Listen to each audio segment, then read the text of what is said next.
Свят, свят, свят Господь Саваоф, исполн небо и земля слави Твоея.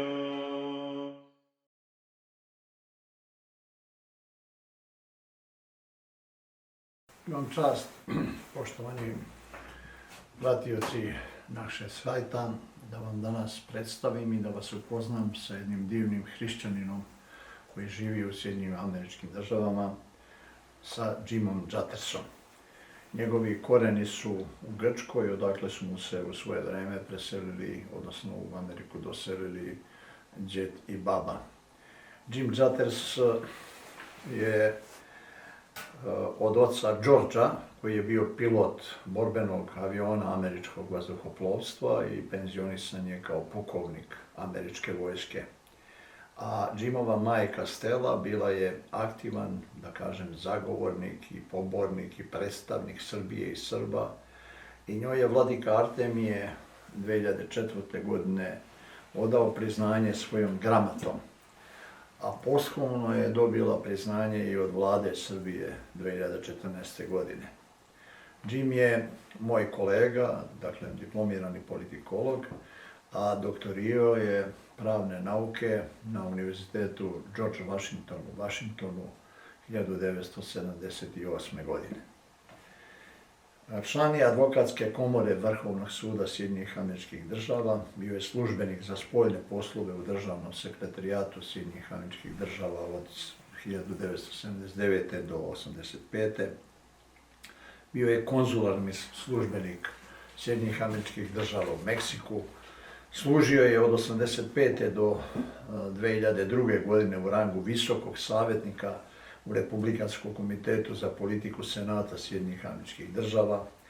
Izradio i uredio obimne delove nacionalne platforme Republikanske partije 1988. zatim 1992. i 1996. godine. Jimov rad u Senatu uhvatio je one godine kada je izbila, da kažem, građanski rat, odnosno kada je došlo do ratova i demonizacije Srbije od strane zapadnih vlada i medija, pa je Jim u to vreme nastojao da piše i objavi zvanične izveštaje koji su predstavljali neku uravnoteženu sliku događaja. Jimova kancelarija u Senatu je bila jedno od retkih mesta u Washingtonu otvorena za Srbe, gde su mogli da dobiju iskrenu i saosećajnu pažnju za njihovu verziju gledišta. U to vreme je primao i upoznao se sa mnogim ličnostima koje su kasnije preuzele važne uloge u državi Srbiji, a u to vreme se prvi put susreo i sa našim blaženo počivšim Vladikom Артемије. Od 2006. do 2009. godine otpočeo je rad sa Vladikom Артемијем kako bi ublažio zapadnu politiku prema konačnom statusu Kosova i Metohije u vreme kada su srpska vlada i crkva bile, tako reći, pasivne i neaktivne. Sastavni deo njegovog rada u saradnji sa Vladikom usredsređen je na Američki savet za Kosovo kada je Jim radio kao direktor u ime Srpske pravoslavne crkve. Ova kampanja je negovala ne samo odnose sa vladom i medijima u Sjedinjenim Američkim Državama, već i u Rusiji, Indiji, Izraelu i mnogim lokacijama u Evropi, uključujući Veliku Britaniju, Nemačku, Italiju, Mađarsku i Jevrejskoj komisiji u Briselu, održavajući konferencije, objavljujući knjige, objavljujući i postavljajući raznolike reklame i komentare u medijima. Za ove rezultate dobio je zvanično priznanje Vladike Артемије 2022. godine i tokom i nakon svojih radnih godina Jim je bio vrlo čest govornik, panelista i učesnik seminara na američkim i međunarodnim događajima i bio je na brojnim medijskim pojavljivanjima i vrlo čest gost na internet štampi kako u Sjedinjenim Državama, tako i inostranstvu, a posebno u Srbiji, u Republici Srpskoj i Rusiji. 2024. godine dobio je priznanje od Republike Srpske, Njegošev orden drugoga reda. Jim je sada penzioner u Virginiji, parohijan je upravnik svetog Germana, Aljaske pravoslavne crkve, pod njenim rektorom, mitropolitom Joanom. Jim ima 2 odrasle ćerke i 6 unučadi. Zamolio sam mog veoma dragog prijatelja i brata u Hristu, Veljka Sekiricu, koga smo imali prilike da predstavimo i koga ste upoznali u prvoj epizodi ovog našeg serijala. Dakle, Veljko Sekirica je s moje strane zamoljen i on je obavio razgovor sa Jimom Juttersom, koji ćete upravo sada vidjeti. Inače, samo ću da vas podsjetim da je Veljko Sekirica, koji trenutno živi i radi u Beogradu, u Rimu, u Vašingtonu, u Londonu i u Surduku, sa suprugom Mirjanom izrodio 3 sina, a Bog im milošću svojom podari 10 unučadi. Njihov dom u Americi, naš blaženo počivši Vladika Артемије u vreme ono nazvao meto eparhije Raško-Prizrenske, jer je Vladika, lobirajući i boreći se u stvari za Kosovo i Srbe na Kosovu, kad god je odlazio u Ameriku, bio prihvaćen u domu našeg brata Veljka Sekirice. Evo tog svedočenja prijatelja srpskog roda, Jima Juttersa. Brother Jim, so nice to see you here in our home. Igualmente, Señor.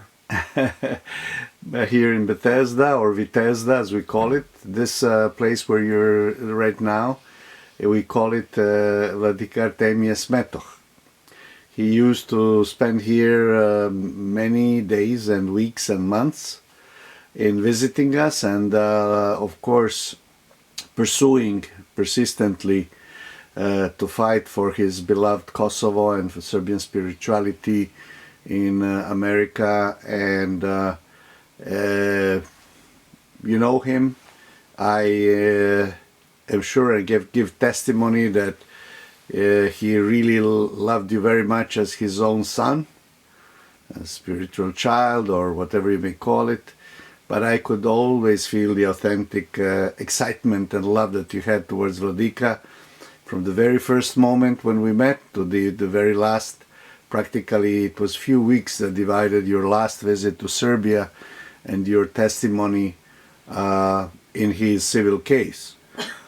I would leave it up to you, Jim, to say a few words. I know how much, and maybe you can just tell us a few words about Vladika Jonas and the place where you go to worship right now, why you go there, etc. Just a few words, just as a little introduction of connection between, you know, your connection with Vladika, not only as a soldier that was keeping or holding the flag of his fight for Orthodoxy and Kosovo, giving testimony in The Hague and all of the other chores that you did, but also personal, what it meant to you. I know that we share that, and we share that love towards our spiritual father. And without going any further, it's just give us, for all our brothers and sisters, those that knew him and those that did not have the opportunity, but these are generations that are being nourished through 50 monasteries which flourished during his 20 years of exile, or almost 20 years of exile, when he really, I think only with God's help and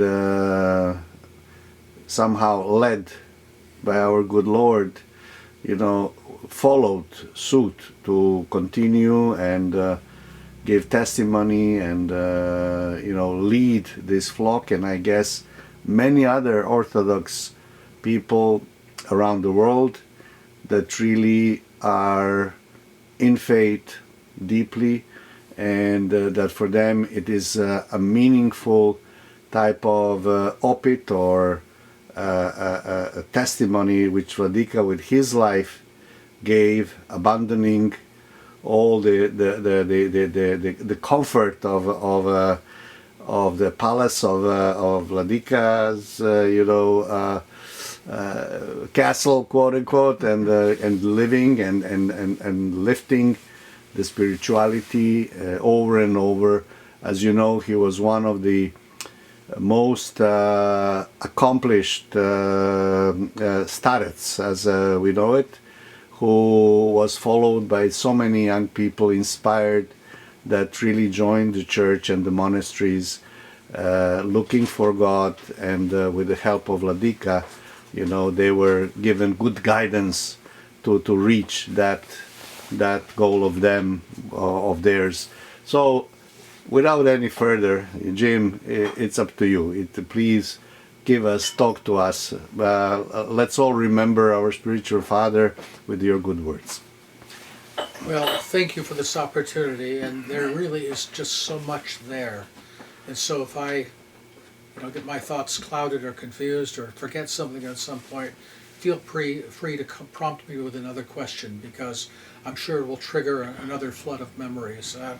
Thinking about Vladika Артемије and his life and work and my relationship with him, I can't help but thinking about this new film, Man of God, that so many people are seeing now about St. Nectarios of Aegina.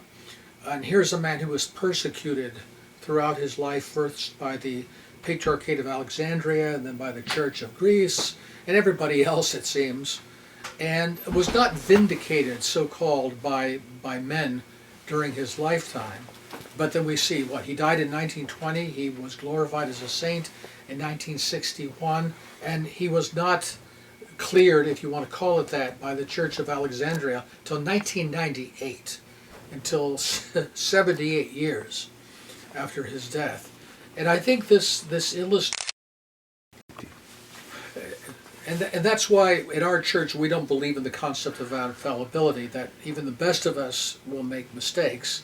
And certainly that means also synods of bishops make mistakes. They are likely, in some unfortunate circumstances, to succumb to outside pressure, political pressure, what we call Sergianism, sometimes from the unfortunate Russian experience of the 20th century. And it's clear that's what happened to Vladika Артемије, that this was a man who was persecuted not for anything he had done wrong, but for what he did right. For the right things he was doing, when he took up the standard of defending Kosovo and the Orthodox faith when nobody else was doing it, when the Synod of Bishops was not doing it, when the government of Serbia was not doing it, nobody else did it. And by the way, it should be noted in passing that I can remember distinctly on 2 occasions when Vladika Артемије and I met with Patriarch Pavle, who was fully informed of everything we were doing to support Kosovo, and this is all done with his knowledge and blessing. So the idea that somehow Vladika Артемијe was involved in some kind of a mission of his own that did not have the authority of the spiritual authority of the Serbian Church behind him is simply wrong. I last saw Vladika Артемијe in October of 2020. I had not been to Serbia in several years, and for reasons that are not entirely clear, I was saying to myself, I need to go to Serbia. I need to see Vladika Артемијe. I had no knowledge at that time, no way to know, that he only had a month to live, and that I would never have a chance to see him again. So I'm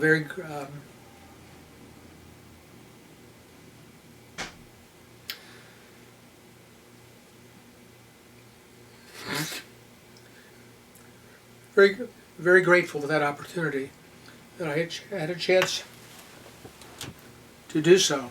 And I must say, it was unexpected when I got there. I didn't realize until I got there that I had been scheduled to go speak in a court case in his defense, in defense of the activities that we undertook.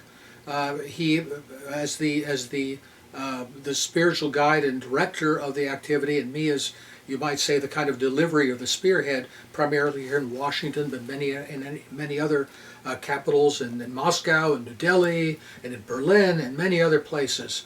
We went on behalf of this mission to try to, how do I put it nicely, throw sand in the gears of the Western policy to try to rip Kosovo away from Serbia And to my surprise, this was somehow at issue in the court case, that the idea that somehow there was some other purpose to our activities other than the stated purpose, that were open and above board in public, that everybody in the world knew about. And again, it only gets back to the fact that anybody who had any kind of axe to grind against Vladika Артемије was not doing it for some secret purpose or for some diversion of funds or some kind of improper behavior. They were doing it because what he was doing was right. It was in the face of the dishonest and the powerful forces of the world, the demonic forces of the world, and that those forces were determined to punish him for it. I had the opportunity to speak briefly in court in front of an anger judge in October of 2020. I was asked to come back in December of that year, not at that point directly on Vladika Артемијe's behalf, because he had already reposed during that time, but also because of Father Simeon, who was charged along with him and is basically in exile in Greece right now, and whose case is still pending.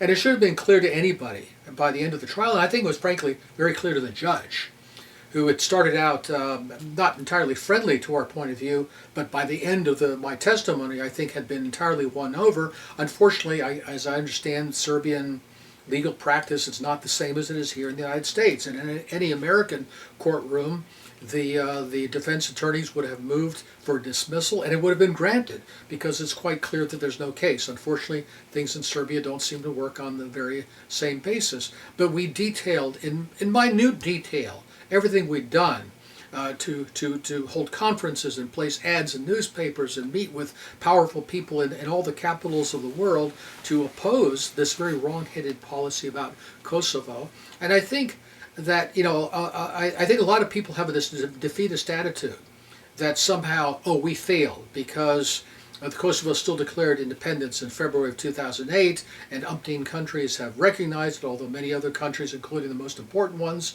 have not recognized it. And but most importantly, of course, Serbia has not recognized it, even with a government that is not particularly reliable. The long and the short of it is, I believe that as we move forward in history, and especially now, with the war that's going on in Ukraine and the complete change in the global situation that we see underway at the moment, I am confident that it will not take 500 years to return Kosovo to Serbia like it did the first time. That it will happen a lot sooner than people think because of the changes that are underway in the world today. And that in retrospect, people will look at the work we did back in 2006, 7, 8, 9, with Vladika Артемијe's leadership and say, that laid the groundwork. That helped to hold on to that little bit of integrity of the Serbian claim to Kosovo that will provide the basis for the rectification in the situation, and not only for the holding on to Kosovo, but for the bearing witness to the integrity of the Orthodox faith that Vladika Артемијe stood for. I mentioned earlier the problem of Sergianism, this idea of this outside pressure on the church of godless authorities, whether the original Sergianism, the godless Bolsheviks, or whether it's the godless NATO and the you might say Quisling authorities inside Belgrade, following the dictates of that authority. I don't think that will stand. I think at some point, even sooner than the case of Saint Nectarios, the spiritual witness of a true confessor of our times, Vladika Артемијe, will be recognized, and that record will take shape. I don't think it will take half a century or 80 years as it did in the case of Saint Nectarios. I think there are many people who know from a personal experience with him, or just simply knowing about his activities, who know that that is the case. And I'm generally not a very optimistic person about the situation in the world sometimes, but on this I am uncharacteristically optimistic that things are moving in the right direction much sooner than anybody might have anticipated. Jim, tell us about Vladika and yourself. What was that you This is the whole setting. This is what brought us together. Well, you know, I first met Vladika, I think in 1997, perhaps, when I was still working at the U.S. Senate. And of course, I had acquired a reputation at the Senate back in the 1990s, going really all the way back to the beginning of the Yugoslav crisis in 1991, as one of the few people in the apparatus of the American government who would even talk to a Serb. I mean, not just Serbian government, but even Serbian opposition. Nobody wanted to talk to Serbs at all and hear this side of the story. So I guess I was sort of a magnet, I guess. Is this because you're a son of Stella Jatras? I think maybe my mother and I were... The Serbian hero, the Serbian mother. Serb Mamba, yeah.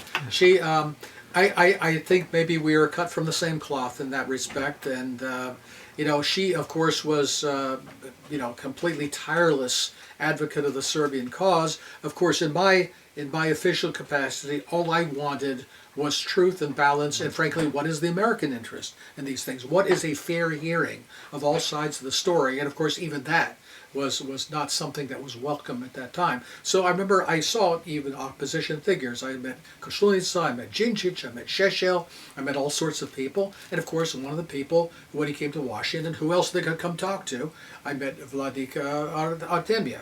And we established a very good relationship at that time. But I think what really, you know, and of course I can remember even then, this is 1997. I'm sure that there was a lot of surprise when you asked Vladika in the middle of your workplace to get Vladika's blessing.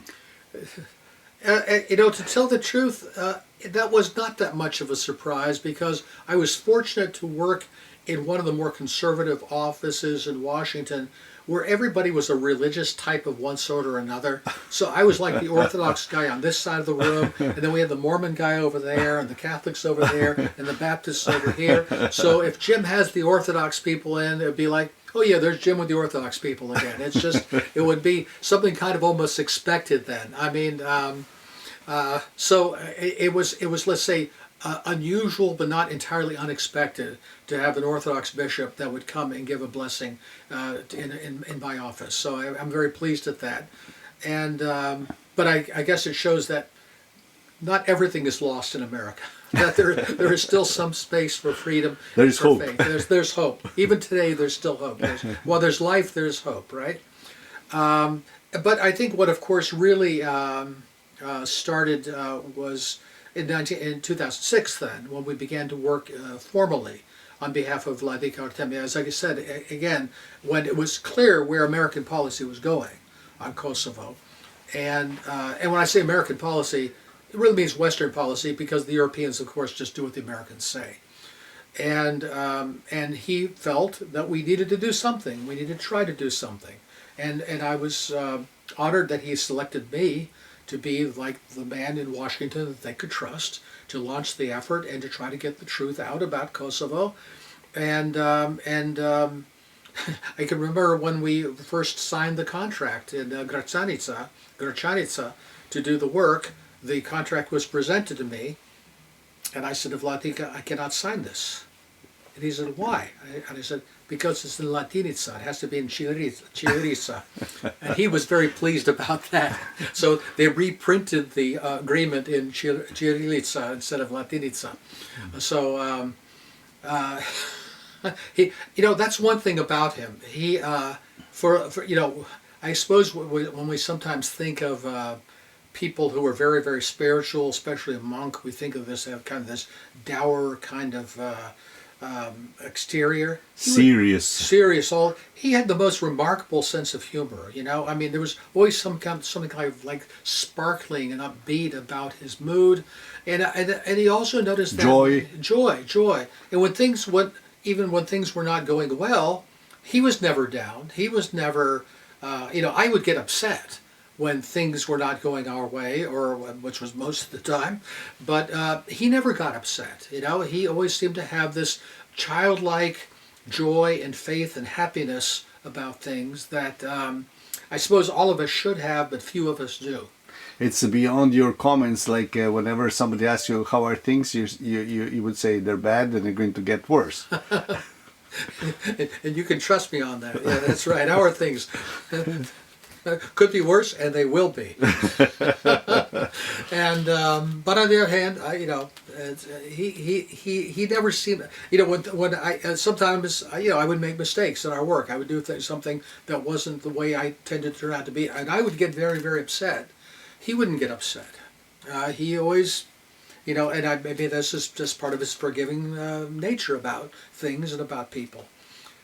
So when part of his spiritual strength and belief. Well, I think that kind of what is it, apathia about I don't think he was driven by passions like most of us are, and as we try to struggle against, but don't succeed in conquering. And I think he was somebody who was the master of his passions, or if he had any passions left at that point. It's somebody who was. I don't know, in this life we can be totally guided by our nous as opposed to our cognition or our emotions, but I think he was pretty close to it, as much as anybody that I've met could be.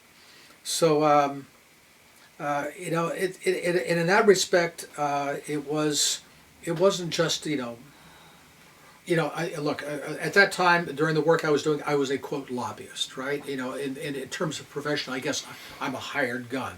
And I suppose there are any number of people that Vladika could have chosen to do this work who, if you paid them $1 more, would be working for the other side. And obviously when he came to me, it wasn't because I was going to be a hired gun.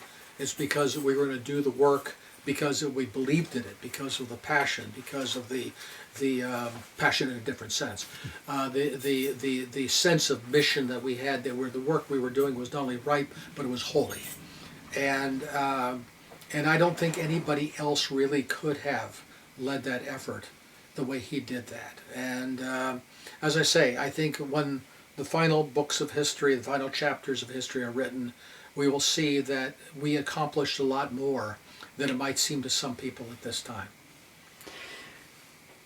What is the message that you think he left to you as a sort of lead or suggestion or a guidance in your spiritual growing and in your spiritual convictions, or your faith and so on and so forth? What or how much of an influence somebody like that that you're describing had on you or has on you? Because he still has on me at least, but in like the kind of looking at him and trying to mimic the best what he was sharing with us or guiding us, or so. In other words, how much of that is useful and you use as tools or remembrance in terms of, your own spiritual growth? I've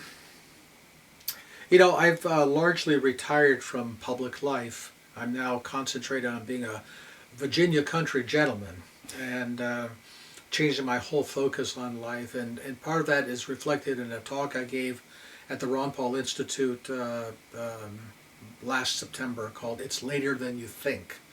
And this is taken from Blessed Seraphim Rose of Platina, somebody that many regard as an American saint. Of course, I was always happy when I go to Moscow or to Belgrade and see his works in Russian or in Serbian and other languages, in the sense that the world situation, if it's not the apocalypse, maybe it's something like it. Maybe it's another type of the apocalypse in terms of the mystery of iniquity.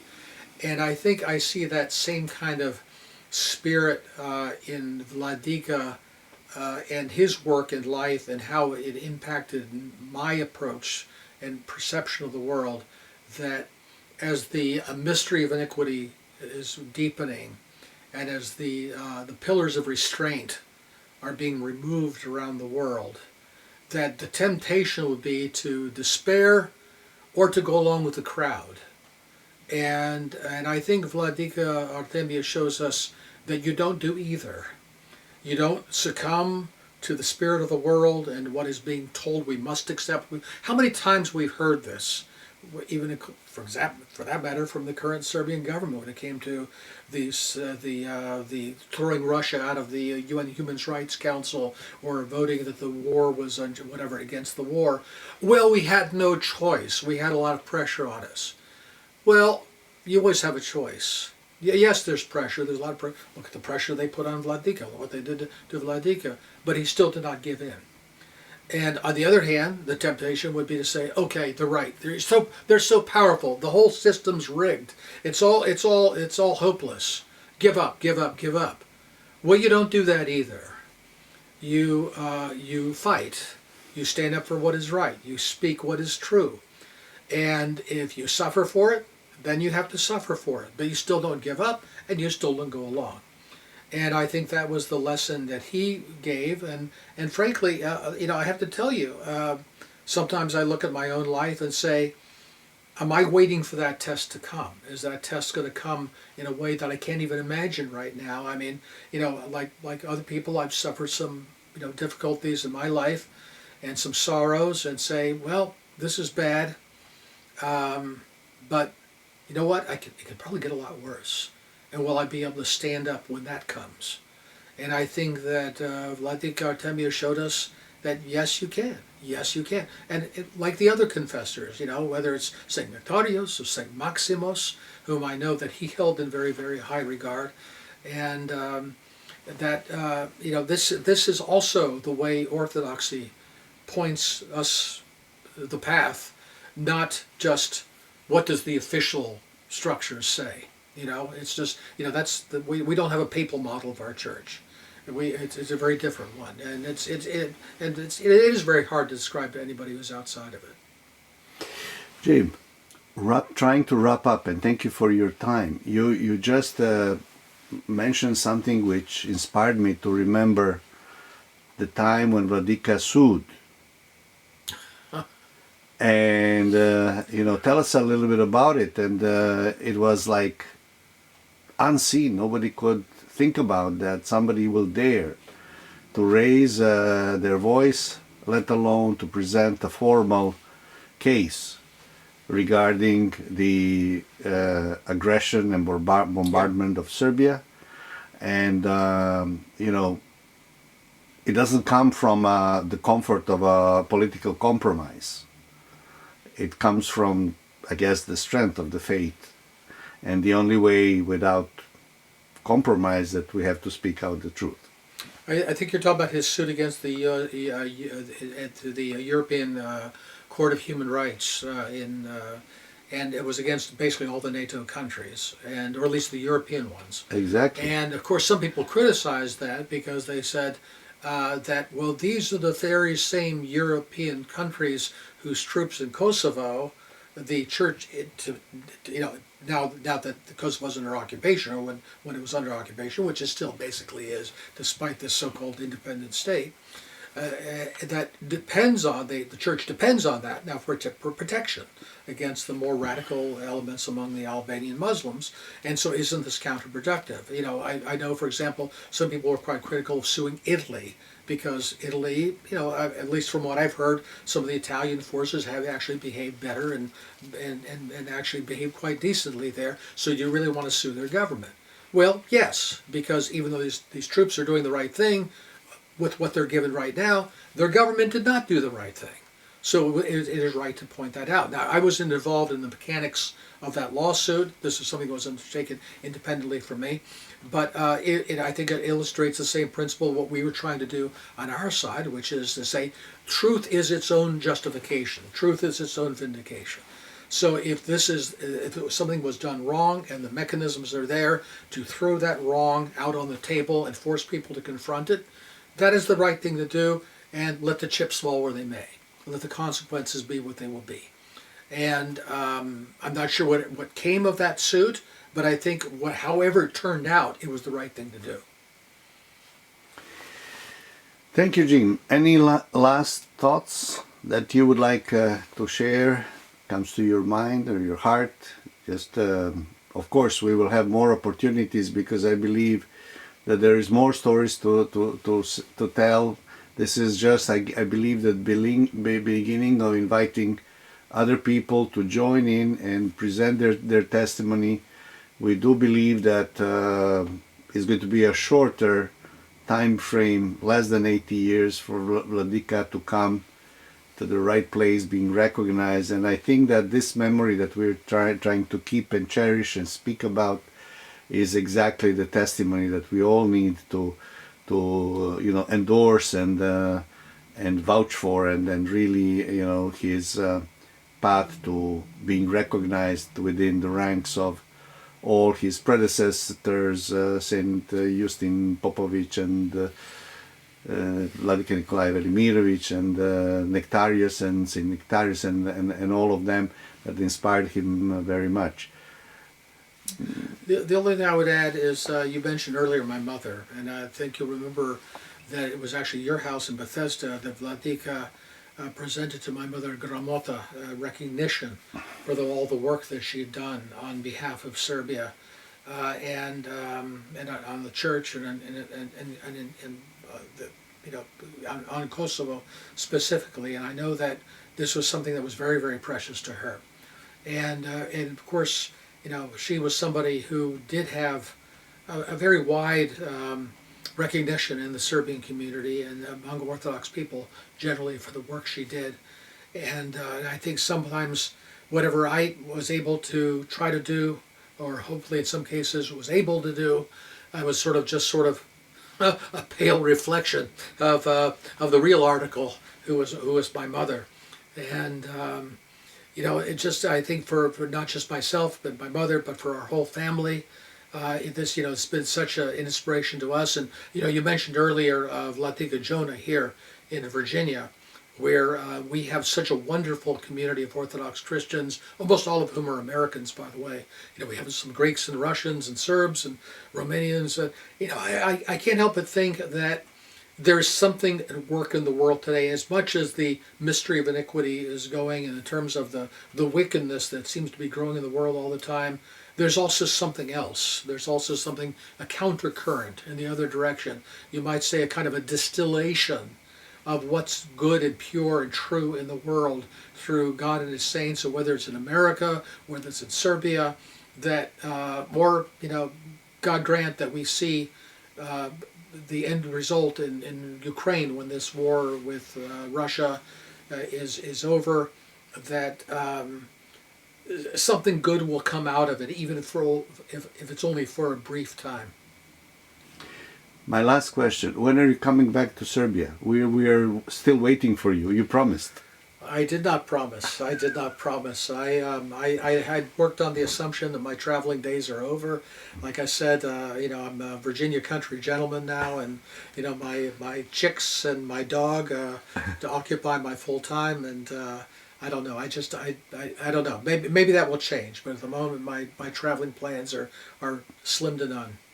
Well, all your brothers in Serbia, your spiritual brothers, will be happy and to see you and receive you there, and be able to hear a fresh good word from you. Well, especially because I believe it's also putting a human touch to all the good people in America that we know are here, that surround you, etc.